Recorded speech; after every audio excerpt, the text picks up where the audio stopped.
Sometimes we have to ask ourselves, what's using my life? Heard a guy give a lecture one time that says, we are today what we were when. And he was talking about the fact that we, to a great extent, behave, think, react because of some previous experience that we've had. One of the things that we know about life is that it is always changing. Sometimes you're up, sometimes you're down. Sometimes things go real well, and sometimes they don't. Sometimes you're happy, and sometimes you're sad. Now that's that thing called life.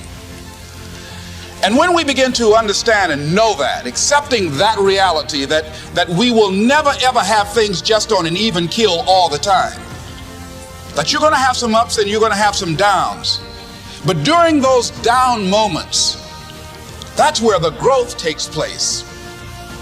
That's where the work is. See, anybody can feel good when they have their health, their bills are paid, they have happy relationships, business is successful. Anybody could be positive then. Anybody can have a larger vision then. Anybody can have faith under those kinds of circumstances. Am I correct? See, but the real challenge of growth, mentally, emotionally, and spiritually, comes when you get knocked down. Somebody said that adversity introduces a man to himself or a woman. How you handle it, that's where the growth takes place.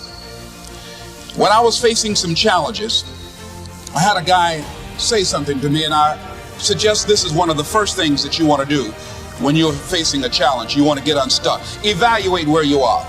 Look at it. Assess yourself. Assess yourself and assess the situation. What brought you there? What role did you play?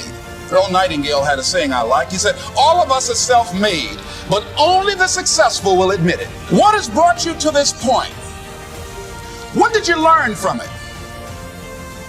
Are you learning anything, or are you doing it over and over and over again?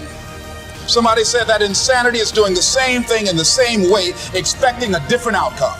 Are you going through it, or are you growing through it? Are you bigger and better because of it? Because it's not going to leave you until you grow through it.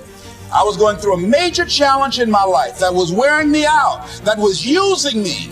Well, you see, your mind is, you know, when you go into a service station to get gas, you don't go in there and just start pumping. When you push the lever up, it clears the previous bill. By the same token, if you want to begin to move, you've got to clear your mind of all the unnecessary luggage and baggage that's weighing us down. I couldn't move, I couldn't think about what am I going to do to get out of this situation, because I was so concerned about what happened and what he did to me and how bad it was. I was so stuck in that I couldn't even focus on what I should have done. Feeling sorry for myself and angry, none of that was taking me anywhere. So pretty soon I learned through effort, made a conscious, deliberate, determined effort. I had to let it go. I had to forgive it. Let it go and begin to focus on developing myself. And I say to you, you're going to have people to do things to you. Things are going to happen to you. And the most important thing to do is to harness your will and let it go and move so you can grow, so you can get on with your life. It doesn't matter about what happens to you. What matters is, what are you going to do about it? All of us have experienced some tragedy, and if we haven't, we will. And you can either let it destroy your life, or you can build upon it.